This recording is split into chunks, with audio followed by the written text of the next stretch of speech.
Hello, good morning, good afternoon, good evening, whenever, wherever you're watching this. I am the CHALL, and today, Chall Chats, England versus Switzerland. We're through. We're through with semi-finals. Get in. Now, before we get started, make sure you do like, comment, subscribe, click the notification bell so you never miss another YouTube video. We're going to digest this in detail before we get ready for that Netherlands-Turkey game to see who we're playing in the semi-finals to face the opportunity to face either France or Spain in the final.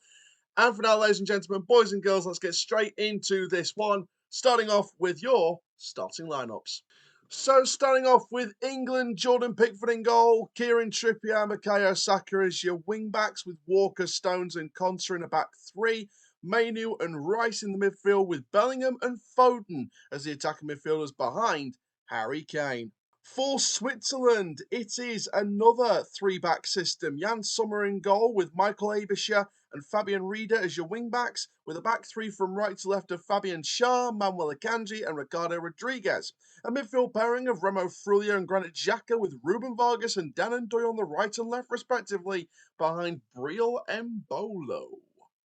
So we kick off with Switzerland, and you know what? Fair play. Fair play to Switzerland, because they didn't sit back, they didn't kind of sink pressure, they didn't kind of sit deep and go long or anything like that. What they did was what they needed to do. They played their way. They put us under some pressure at times, and you know what? Fair play to them. They didn't just sit back and try and go long or go route one or try and punch it long. What they did was they stuck to their game. They stuck to exactly what they did against Italy, and they did it the best way they could. Overall, the penalty shootout is a lottery, and at the end of the day, it's just one of those days. It was just one of those days. Did I feel like England were confident based on the performances for this tournament so far? Not really, no. But fair play to Switzerland. They gave us a good game. I felt they made some great attacking runs. I felt they had the pace to make stuff happen. I felt like Mbola had some pace about him. Could have got involved a bit more, but I felt like his service was lacking at times. But then again, as a counter argument to that for him, I feel like even though he was making some good pacey runs at times, I feel like it just weren't paying off for anything. I feel like Ruben Vargas and Dan Ndoye, I thought they had great games as well. I felt they had some pacey runs in behind. Man of the match for Switzerland is Granit Xhaka. 100% Granit Xhaka. He was a dynamo in midfield. He was a great tackler. He was an effective blocker. He was a physical presence in the midfield. He was stopping the majority of the England attacks going in their way. And Xhaka has this presence for me. I don't know what it is about Xhaka, but he has this presence, and I feel like he has something about him which really surprises me and really kind of affects me in a positive way. I feel like Xhaka is a really positive player. I feel like he's come a long way since leaving Arsenal, and I think the Leverkusen spell's done him the world of good. I think next to him, Freuler, again, I thought he did all right in the midfield. I felt like Schär was getting away with one too many on many occasions. Yeah, I felt like Fabian Schär was potentially one or two tackles away from getting sent off there, but he was on his last one towards the end of the game and kind of stayed quiet after that. But for me, I thought Switzerland, fair play to them. They took the game to us. You know, they allowed Abischer to drift in sometimes into those free rolls. They adapted the press. There were times where, compared to the Italy game, Switzerland had to sit a little bit deeper sometimes than usual. But overall, for me, I felt like Switzerland put on a good show. They shouldn't be disheartened about that. Yes, they can be disheartened with the fact they've lost a penalty shootout, but at the end of the day, for me, I think Switzerland did all right, and they can be proud of themselves. They can be absolutely proud of themselves. So now we go on about England, and there's quite a bit to unpack about that. Did I think the performance was the best performance for us, for England? Was this England's best performance in the tournament? I would say yes. Can it be better? Of course it can, because we can get more shots on target for one. Was this our best performance? Of course it was, because the tempo was increased, the aggression and the energy was increased. There was a lot more about us. And for me personally, I feel like the attackers had a lot more to do, apart from Harry Kane, who, Harry Kane's a weird one for me because he gets into them deep areas, and fair enough, he gets into deep areas. But then when it comes to, but for me, and this is just me, right? If you're going to be one of them strikers that gets into deep areas and then progresses forward off the shoulder or progresses in the box ready for the cross, first of all, your crosses have to be good because there's a couple from Saka tonight that I didn't rate at all, and there's a few from other players as well that I didn't rate tonight at all. Not just Saka, but there were a few crosses that I didn't rate tonight that could have been in better areas.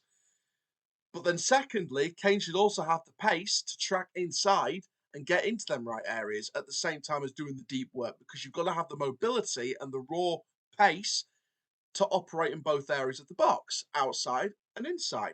So for me, I just think Kane had a lack of pace or a lack of something that made him not get into the right areas. I felt Foden had a better game, and people are going to come at me for that one, but I feel like Foden had a better game. I felt he operated better than other games because he's not a left winger. He's an attacking midfielder. And as soon as you put him in an attacking midfield formation, boom, space to work. It's almost like the Wizard of Oz. It's magic. Um, for me, I felt like Mainu was the better of the midfielders. I'll be perfectly honest. I think Mainu did a lot more. I felt Rice had a great long shot in the second half. I felt like Rice did do some nice movements, but again, I just felt like Mainu had a bit more drive about him, a bit more forward about him. I felt Bellingham was at times off the pace. I just for me, I just felt like Bellingham didn't deliver on a few occasions. Yes, there was occasions where he was getting involved. There was the whole malarkey about his number. Was it the right one? There was reports that they put up the wrong number. But I could see him before we knew that information, where it was like, hang on a second, why is my number up there? Um, I don't know about Bellingham. Don't get me wrong, he can pull something out of the bag. He scored his penalty in the shootout. Well done. Well done. He's got energy about him. He's got zip. He's got pace. He's got fluidity about him, Bellingham. And fair play, he's a good player. I still think we should be putting Bellingham next to a Rice or a Mainu together in a partnership. I still feel like that should be the case. I just feel like we're missing that balance in the partnership behind the attacking midfield or behind the wingers, whatever formation you go for. I just feel like we're missing something in that balance. I feel like there's still an imbalance. I feel like there's a more defensive approach behind the attack. And fair play, I do get it on this occasion. Two defensive midfielders, two attacking midfielders in front. You've got balance either side. You've got a defence and you've got an attack. So fair play, you've got the balance. I don't know. I just have this feeling about the balance in the midfield still. I just feel like there's a lack of balance overall for me. But fair play. I'm going to give Southgate some praise here. He changed the formation. I think part of it was forced, but part of it I think he knew he had to change anyway. Um, fair play. He goes with Saka as a wing back. I think that Saka operates great as a wing back. I feel like he operates better as a wing back for England than a winger. I don't like this obsession of a right winger for Saka just because he did that for Arsenal. I just feel like he's better on the left, and even on the left, I feel like he's better as a wing back for England. I feel he offers the pace going forward. He can track back. We saw in that moment in the second half where he lost the ball, Switzerland chased onto it. He had the pace to track back and defend it. He can do that. He's almost like a Gareth Bell in his early days. He can track back and do the defensive work as a wing back, like Gareth Bell did in the early days at Southampton Academy and Tottenham in his early days before transitioning into a full winger, sort of latter Tottenham days, going into Real Madrid.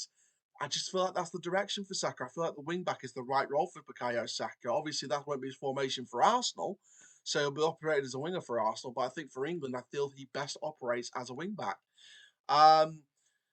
Trippier looked uncomfortable on the left. I feel like they started sort of opposite ends to what we formatted it out to be. And I feel like Trippier looked uncomfortable again. I think Konsa was the best of the three defenders. Stones behind him. And then Walker was, in my opinion, the worst of the three. I felt like he was slow. I felt like he was sluggish. I felt like he got back a couple of times and defended well at times, which was great. But I felt like there was moments where he was slow. He was sluggish. He didn't get back quick enough. He lost his, in my opinion, the marking should have been better for the goal we conceded in normal time. Saka scored a great goal, by the way. Fair play to Saka, scored a great goal to pull us back into the game. And again, we have to come from behind to go through on penalties. But yeah, fair play, England. You've gone through. Now do that in the semi-finals, but in normal time in 90 minutes. I just feel like England need to start doing it now in 90 minutes, because what if it comes to the final and you come up against Spain? Because trust me, I've seen that Spanish squad. We've seen that Spanish squad. Don't let the hype twist your mind. Spain would destroy or potentially destroy this England side if we're not careful. If we're not careful at the back, if we're not careful on the press, if we're not careful in control of possession, we will get torn apart by Spain in the final, because that's what's just going to happen because of how good Spain have been in this tournament. So England need to really pay attention tonight. Look back over the Netherlands-Turkey game, which is happening today or tonight, and just focus and really cast your minds in on the inner details of that game. Look how the way they work, get through that semi-final, and then put all your research onto Spain, because trust me, they will not be easy to conquer. Trust me, they will be mission impossible to conquer. So, what is next for both teams? Well, Switzerland can take a lot of pride out of that. I feel like they've got the players to go forward and conquer further. I think the World Cup could be the next big stage for them. I feel like England have got the players to do it as well. But it all depends what happens with England on the managerial situation. Does Southgate remain after the Euros, depending what happens after the semi-final? I don't know what's going to happen. Me personally, I think he should just move on, keep his head up, move on to the next job, give himself a brand new challenge. He's had, what, 8 years in the job now? Give himself a brand new challenge somewhere else and just, let him thrive in a new environment, and let England just move on now with a different style of manager that's going to be of the same kind of caliber of manager as Southgate in terms of his positivity, the way he manages, the way he unites the dressing room, but just someone who can just adapt the style of football to a bit more attacking, like we saw a bit more today against Switzerland, just a bit more of that on a consistent basis, and just let Southgate challenge himself in a brand new environment. But fair play to Southgate. He made the changes, and fair enough. Substitutes came too late, in my opinion, but fair enough. We got through in the end. We've got Netherlands or Turkey in the semi-finals. So thank you very much, guys, for watching this video. Make sure you do like, comment, subscribe. And for now, I'm the CHALL. Ta-ra for now. That's full time. Mean that badge to you.